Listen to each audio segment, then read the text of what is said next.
कहा जाता है अकड़ और अहंकार दो चीजें न भक्ति मार्ग में चलती हैं न शिष्यता में चलती हैं।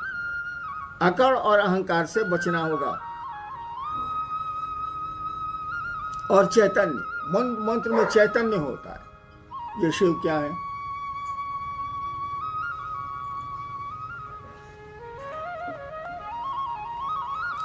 जब ये समझ में आएगा कि ये शिव क्या है, ये गुरु की दया से ही होता है। मंत्र का देवता ही, गुरु ही समझाता है और मंत्र में चैतन्य डालता है। उसमें जो ज्ञान है उस मंत्र में, उसको डालता है शिष्य में। जब मंत्र में अर्थ और ज्ञान दोनों आएगा, क्या आप बात करते हैं, एक मन है नमः शिवाय आपको शिव बना देगा। करिए तो सही, ये करोड़ों काहे ना कर रहे हैं।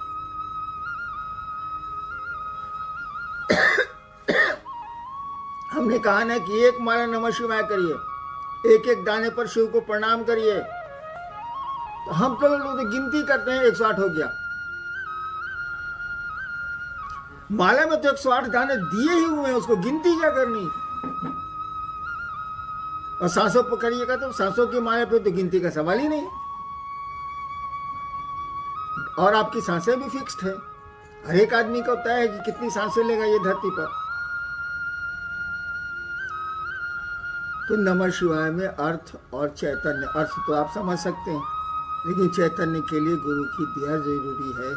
उस मंत्र के देवता की दया जरूरी है। वो जब मिलेगी तो एक बार का नमः शिवाय आपको शिव के रास्ते में उठा के रख देगा। एक बार का नमः शिवाय कहा ही जाता है कि एक बार आपने शिव को प्रणाम कर लिया, निश्चल प्रणाम कर लिया, फिर प्रणाम की जरूरत नहीं है। फिर तो मन परमानेंट अस्थायी रूप से शिव भाव में चला जाएगा। आपने करोड़ों किए हैं, हुआ क्या? नमः शिवाय तो किया आपने, बस करते गए, न अर्थ समझा उसका ठीक से, न मंत्रों का अर्थ दिमाग में आया। कर रहे हैं तो कर रहे हैं, अर्थ जानते हुए भी आप माला पर आपका ध्यान है। और मन धीरे धीरे समझने लगा कि हम तो 1 लाख 2 लाख 1 करोड़ नमः शिवाय कर दिए, साला सामने वाला क्या बोलेगा हमसे। और अहंकार आपको छाया। अहंकार किसी को भी छाएगा तो धरती पर उसके संबंध बिगड़ेंगे, आध्यात्म में तो पूरी तरह बिगड़ जाएंगे। इसलिए याद रखिए भाई साहब, शिव शिष्यता में या भक्ति में अकड़ और अहंकार इसको हटाइए।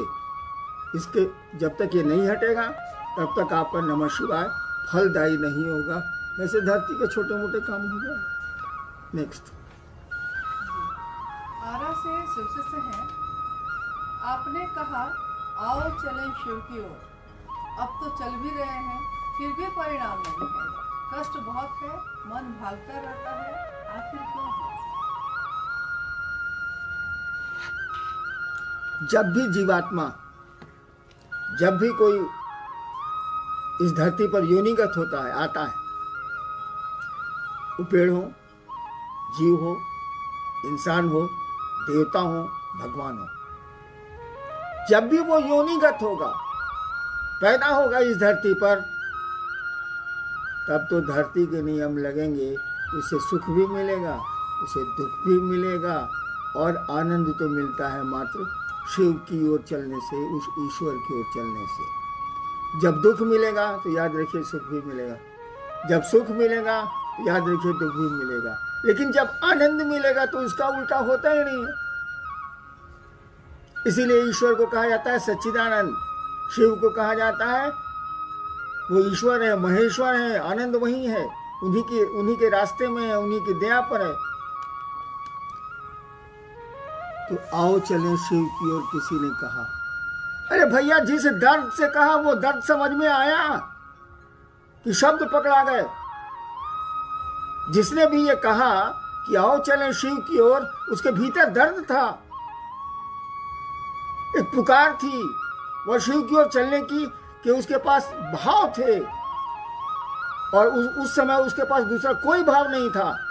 भीतर से उसने आवाज दी, आओ चलें शिव की ओर। हम लोगों के तो वो शब्द हैं, आओ चलें शिव की ओर। है ना हुआ, वही हो गया, है ना हुआ। आओ चलें शिव की ओर। जिसने कहा उसके भीतर दर्द था, एक क्या कहिएगा, उसको एक पीड़ा थी और इसी दर्द के तहत उसने आवाज़ दी, आओ चले शिव की ओर। अगर उस दर्द से आप चलते हैं, उस दर्द के पीछे चलते हैं, तो कोई पीड़ा नहीं होगी। पीड़ा तो होती ही रहती है, पीड़ा तो मन झेलता है। पुआल पर सोने वाले को डलना पर सुला दीजिए, रात भर नींद नहीं आएगी। डलना पर सोने वाले को पुआल पर सुला दीजिए, रात भर नींद नहीं आएगी। ये तो मन की स्थिति है। सुख दुख यहाँ कुछ है नहीं, ये सभी घटनाएं हैं। यहाँ तो कोई दुर्घटना होती नहीं है जगत में, सब फिक्स्ड है। यहाँ सभी इंसिडेंट हैं, एक्सीडेंट नाम की कोई चीज़ नहीं है। हाँ, वो बोलचाल में हम लोग बोलते हैं। नेक्स्ट जी, मधेपुरा से शीर्ष से हैं। उन्होंने पूछा है कि आपके द्वारा लिखित एक किताब जो आने वाली है, आओ चले शिव की ओर, वो हम लोगों को कब तक मिलेगी? प्रतीक्षा में है लोग। ज़्यादा उम्मीद है शिवरात्रि को उसका विमोचन होगा। लेकिन इस किताब से क्या हो जाएगा? किताबों की कमी है क्या इस देश में? आओ चलें शिव की ओर किताब लिख देने से कोई शिव की ओर चलता है? किताबों में तो बातें लिखी हैं। उन बातों को समझ के लिखने वाले से मिलिए, जिसने कहा कि आओ चलें शिव की ओर। दर्द वहां है, किताबों में दर्द नहीं मिलेगा। आपके कठोर भाव, आपके भीतरी भाव शब्द नहीं दे सकते। कोई रो रहा है दर्द से, शब्द में कितनहू बोलेगा, वो स्थिति दूसरे की नहीं होगी। तो किताब लिख देने से क्या हो जाएगा? हाँ, लौकिक रूप से पूछेगा तो चेष्टा है कि महाशिवरात्रि में 2021 में इसको निकाल दिया जाए। इसीलिए कि अब मैं बूढ़ा हो गया हूँ, जाने वाला हूँ, तो जो समझा मैंने लिख दिया। लेकिन लिख देने से क्या हो जाएगा? आपके पढ़ लेने से क्या हो जाएगा?